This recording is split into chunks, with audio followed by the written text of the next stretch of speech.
As you may have already heard, DICE have announced they are reverting the time to kill in Battlefield 5 back to the original values that we had around a week ago. They are getting rid of TTK 0.5. This is fantastic news. Maybe they listened to us and realised that everybody absolutely hating the new experience was probably a good indication that it just wasn't a good idea at all, and going back to what we had in the past was the right move. Now, this announcement appeared on Reddit. Dan Mitre posted an amended letter to the Battlefield 5 community that I'll go through right now. Hello Battlefield community. We've committed to giving you an update this week around Battlefield 5's TTK adjustments as seen in last Friday's letter to the community. After rolling out those changes last week, we've listened to your feedback, reviewed our statistical data, and have made the decision to return to the original TTK values seen at launch. Our intent with the TTK changes was to see if we could evolve the Battlefield 5 experience and make it more enjoyable for new players, whilst also making sure the Battlefield veterans have a choice with a more core experience suiting their preferred playstyle. Clearly we didn't get it right, veteran players didn't ask for the change, but as game developers we took it upon ourselves to make those changes based on extensive data and deliberation. It truthfully wasn't an easy decision for us. It's important to acknowledge that we have a challenge bringing new players into Battlefield 5 and onboard them to become more experienced Battlefield players. It's been a challenge across our games for a long time, as many will know, and becomes even more important for us to improve upon our post-launch experience with consistent updates to the game through Tides of War. Our desire to service a game that caters to older new players will continue. How we get it right isn't easy, nor will it be quick, and we appreciate when the community comes together and helps us on this journey. We have learned a lot over the past week, we've gained clarity on the issues you've shared with us around time to death, we've identified imbalances in weapons, and have recorded real-world data on how TTK changes our game and impacts our players. With that knowledge we have a better idea of how to improve the game going forward, and have already begun taking steps to improve the experience for all our players, new and veteran. Starting tomorrow, the change will be made, blah blah blah. Thank you for your feedback and patience, we're excited to be on this journey with you. So, that is one of those bits of information that comes through and you just breathe a sigh of relief, and it's for two reasons mainly. One, the TTK is going back to something that I enjoy and I can now play Battlefield 5. I wasn't going to play with the TTK 0.5 and I certainly wasn't going to play on the core servers where all the level 50s had gone to try and enjoy a game there, because it would have just been a complete mess. In addition to that, I was kind of doing a bit of a silent protest for the most part by not playing the game and seeing what DICE did, because obviously they were going to do something with the outrage that they caused. Secondly, you have the fact that DICE have decided to actually revert something, which in itself brings across a couple of points. Firstly, it's nice to see that they're actually willing to go back on what they've done, admit a mistake, admit that they failed with that TTK 0.5 for whatever reason they did it. I'm still not exactly sure.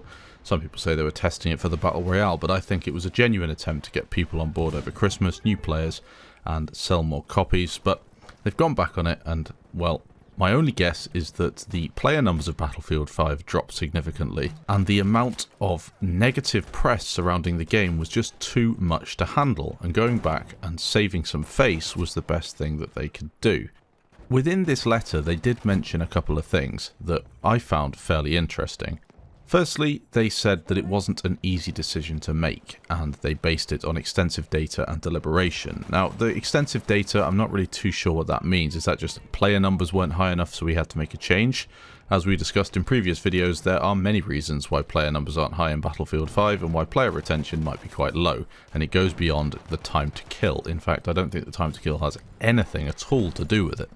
When it comes to deliberation, I'm assuming most of the devs and most of the people that have been involved in this deliberation were part of the success that was Battlefield 1. They clearly know how to make a great game and sell it, so I'm not really too sure why this decision was made in the first place. I'm certain that there were many devs at DICE saying, do not give this TTK 0.5 the green light, it's not a good idea, stick with what we got and let's focus on the actual bugs in the game, like the time to die bugs and other things along those lines. Let's focus on the bad stuff and then try and promote our game over Christmas, get people enjoying it. When people enjoy games, they promote it to their friends, people buy it, get some good ads on the TV, on the internet, people will see Battlefield 5's good, like they did with BF1, and they'll buy it, and that's the way the game was really successful with BF1 over Christmas a couple of years ago, and BF5 was Never really going to follow in its footsteps, but it could have gotten close if they'd done it right.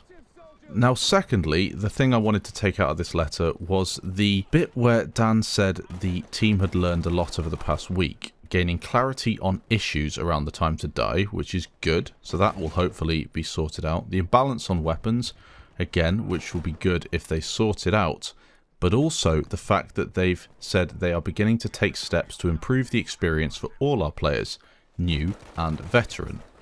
Now, for me, this is pretty good, because not only are you going to have the new players having something that they can get their teeth into, but the veteran players, or the people who've played Battlefield in the past. Veteran isn't the most ideal word in my opinion, but maybe we're going to have a game here like Battlefield 1 that the low tier players who are coming into PC gaming for the first time, maybe they don't play FPS games, and they are going to maybe pick up a game for their first console. That sort of group, Battlefield might become a game that they can actually play. And the veterans will hopefully have something they can get their teeth into at the same time, so you've got a game that caters for all people.